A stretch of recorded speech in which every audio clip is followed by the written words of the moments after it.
Well, for the second time, the Parker County Sheriff's Office is going after a man accused of impersonating a Navy SEAL. Carlos Luna Gonzalez was arrested in dramatic fashion last November, but that drama is far from over.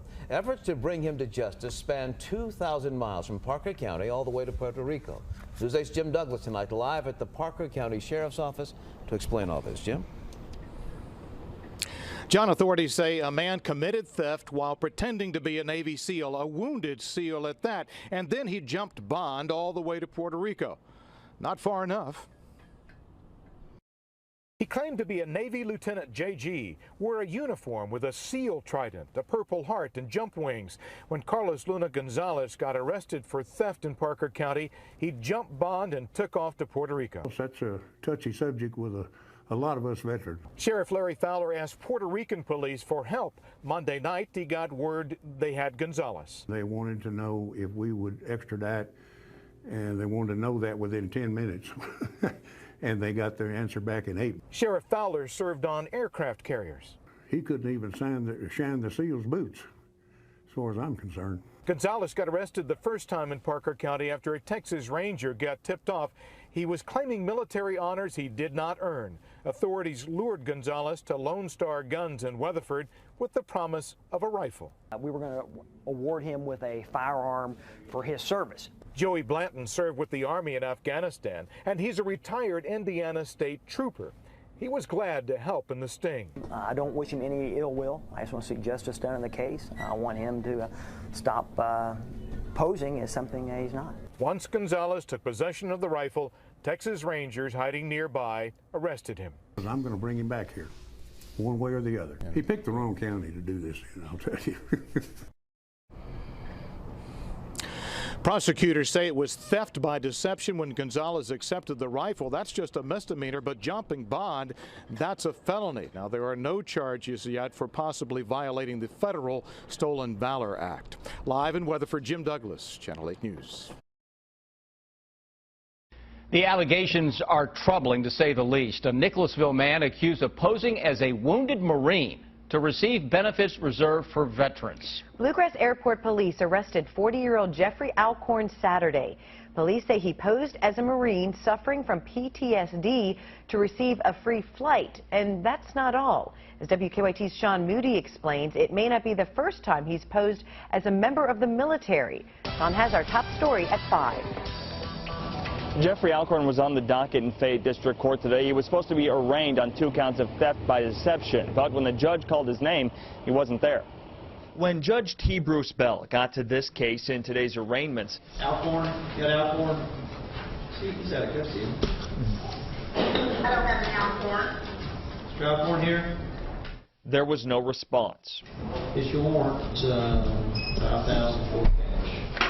Alcorn faces 2 counts of theft by deception. According to an arrest citation written by Bluegrass Airport Police, Jeffrey Alcorn gave 2 organizations false documents to get a plane ride to Georgia to pick up a service dog. Investigators say he claimed to be a wounded Marine and needed the dog for PTSD. A Veterans Airlift Command spokesperson said they became suspicious of Alcorn when internet searches turned up websites claiming that he was a fraud. This is one of those websites. ThisAin'tHell.us accused Alcorn of being a phony Marine back in January. Bluegrass Airport Police say Alcorn told them he had never served in the military and that this all began with a small lie that, quote, snowballed. Now, police say the combined value of that flight and the dog is more than $5,000.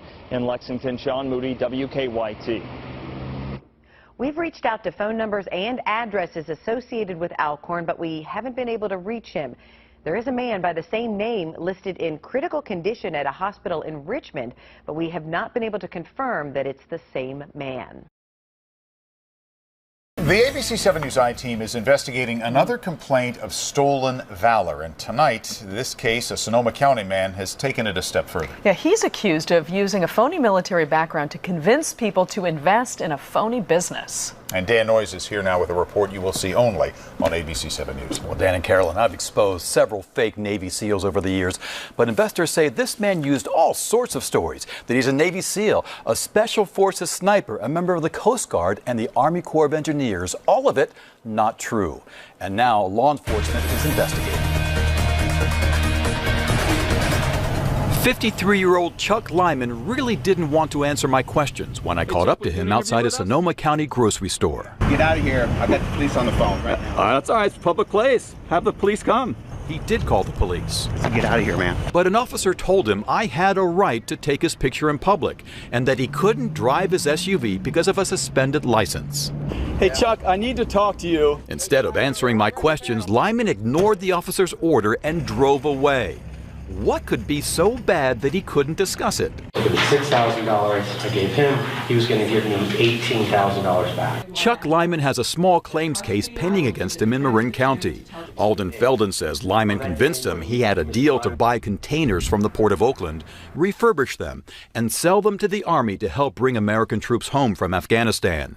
That story worked with Felden and several others who gave Lyman money to invest. He insisted on cash. $6,000 over time. $2,500. $17,000. $30,000. Lyman was able to draw them in because of his tall tales of military service. He said he had worked in the service and that he was currently employed by the Coast Guard. When I first met him, he brought up Navy SEALs and Special Forces. Now, I thought it was the Army Corps of Engineers, that he was like an Navy SEAL. Lyman's records that I obtained under the Freedom of Information Act show all of that is not true. He spent 6 years with the Army National Guard Reserves as a mechanic. No active duty. It's a slap in the face to me and all other veterans. Not only the other veterans, but the active duty folks too. Eddie Ramirez is a district commander for the American Legion.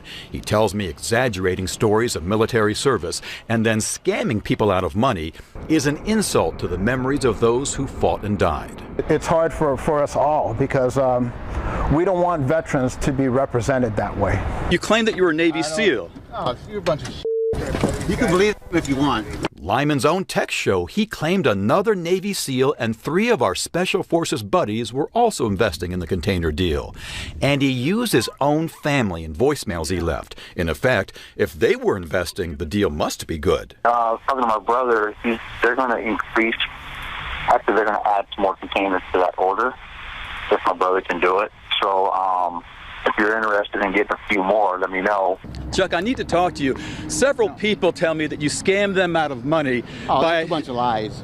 By pretending to be a Navy SEAL, working for the Coast Guard, working for the Army Corps of Engineers. No, they're just jealous. They're jealous of what? They're jealous because I broke up with my girlfriend and they're like this. Darlene Stone dated Lyman for several years and lived with him at this Greenbrae apartment complex. That's where Lyman found several of his victims. Some were Darlene's friends. I feel betrayed. I just feel like, sorry. As the scheme began to unravel, Darlene demanded Lyman give her and her friends money back. He told me that he knew people that could take me out if I continued this. And he said that? Yeah, and luckily my girlfriend was on my home phone and she heard what he said. Darlene was able to get a restraining order that keeps Lyman 100 yards away from her until August 2016.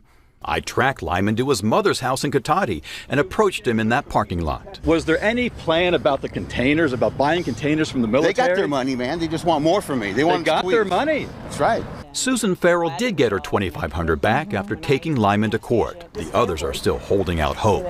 Even if he wins his small claims case against Lyman, Alden Felden tells me he doesn't expect to see any money, but he hopes this story can serve a greater purpose. What I'm hoping, partly through this interview, is that if there's anybody else out there who is engaged in this man in any way, shape, or form, be very, very careful. Marin County prosecutors tell me they looked into the Lyman case and decided there was insufficient evidence to pursue it. But they only considered one of the victims. And after I pointed out the other people with complaints and the paper trail they have, the DA is taking a fresh look at the case. I'll let you know what happens. Excellent. Please do. Yeah. I will. Absolutely. Thanks, it is. Tim. Thanks.